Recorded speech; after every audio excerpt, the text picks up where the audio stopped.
اور میرے نبی پاک صلی اللہ علیہ وسلم نے فرمایا جو قرآن پڑھتے ہوئے اٹکتا ہے اللہ اسے ڈبل ثواب عطا فرماتا ہے۔ فرمایا جو زبانی پڑھے سنگل ثواب، جو دیکھ کے پڑھے اسے ڈبل ثواب۔ حضور کیوں؟ فرمایا اس لیے کہ میرا قرآن دیکھنے پہ بھی اللہ ثواب عطا فرماتا ہے، قرآن دیکھنے پہ بھی اللہ ثواب دیتا ہے، دیکھنے کا بھی ثواب ہے۔ رمضان شریف میں قرآن پاک پڑھے، کھول کے پڑھے۔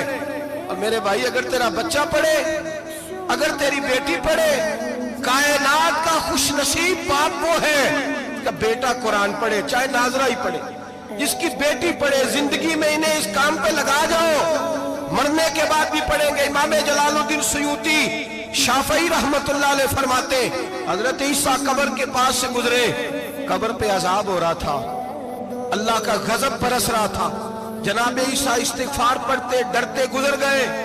تھوڑی دیر کے بعد، چند گھنٹوں کے بعد گزرے تو اسی قبر پہ پھول کھلے ہوئے تھے، رحمت برس رہی تھی۔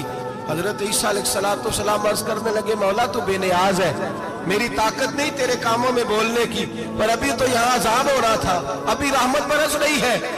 جناب عیسیٰ کہتے ہیں آواز خدا بندی آئی، عیسیٰ بندہ بڑا گناہگار تھا، پاپی تھا، مجرم تھا، خطا کار تھا، لیکن جب اس کا انتقال ہوا، اس کی بیوی حاملہ تھی، اس کے پیٹ میں بچہ تھا، بچہ اس کے انتقال کے بعد پیدا ہوا۔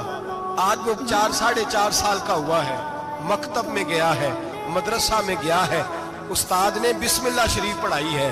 فرمایا اس نے توتلی زبان سے کہا ہے بسم اللہ الرحمن الرحیم، کہ عیسیٰ مجھے بتلا اس زمین پر وہ معصوم جسے ابھی رحمان اور رحیم کہنا نہیں آتا، وہ توتلی زبان سے مجھے رحمان اور رحیم کہے اور میں اسی زمین پہ اس کے باپ کو عذاب دوں؟ فرمایا اس نے ایک بار رحمان اور رحیم کہا ہے، میں نے اس کی باپ کی قبر کو نور سے معمور فرما دیا ہے، نور سے بھر دی ہے قبر، برکت سے بھر دی ہے۔